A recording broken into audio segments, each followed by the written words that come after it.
Matapos ang pista ng Poong Jesus Nazareno, sandamakmak naman na basura ang hinakot sa ilang bahagi po ng Maynila. At may ulat on the spot si Jonathan Anday. Jonathan?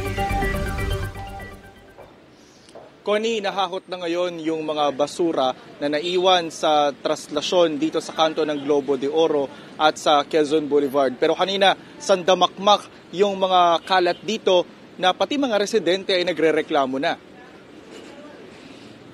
Namumutiktik sa basura ang Quiapo kaninang umaga dahil sa mga iniwang kalat na mga dumalo sa prosesyon. Karamihan sa mga basura, mga pinagkainan, styro, plastic bottles, plastic na kutsara, tinidor, pati mga plastic na sapin na kulay silver. Pasintabi po, may mga plastic bottle din na may lamang ihi. Pabalik-balik na rito ang mga truck ng basura ng City Hall, ng MMDA at ng Garbage Collection Company na kinontrata ng lungsod. Hanggang ngayong umaga, 42 na truck na ng basura ang nahahakot sa ruta ng traslasyon mula Quirino Grandstand hanggang Quiapo. Katumbas yan ng nasa 70 tonelada o 70,000 kilong basura. Pero inaasahang madaragdagan pa yan ng 15 truck pa sa dami pa rin ng basurang hindi nahahakot dito sa area ng Quiapo. Ayon sa DPS o Department of Public Services ng Maynila, kumpara nung nakaraang taon, mas maraming basura ang inaasahan nila makukolekta ngayon dahil mas marami ring dumalo sa traslasyon.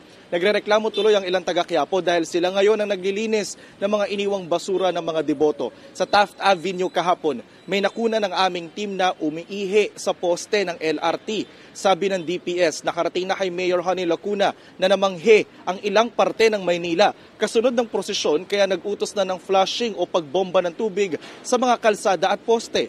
Nasira naman ang mga spider lily sa Center Island sa Quiapo dahil tinapak-tapakan ng mga deboto. Ginupit ito ng mga taga City Hall para tumubo ulit.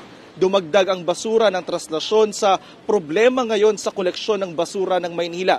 Pero ang dineploy naman daw na truck dito sa Quiapo ay hindi makakaapekto sa regular na koleksyon ng mga truck na nakatoka sa ibang parte ng Maynila. Narito po ang pahayag ng OIC ng Manila Department of Public Services.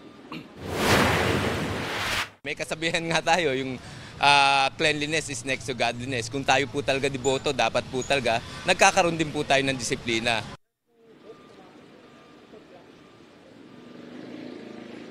Connie, yung mga basurang hinakot dito sa may Quiapo, idadalhin yon sa may Vitas sa Tondo, tapos isasakay ng barge para itapon naman doon sa Navotas landfill.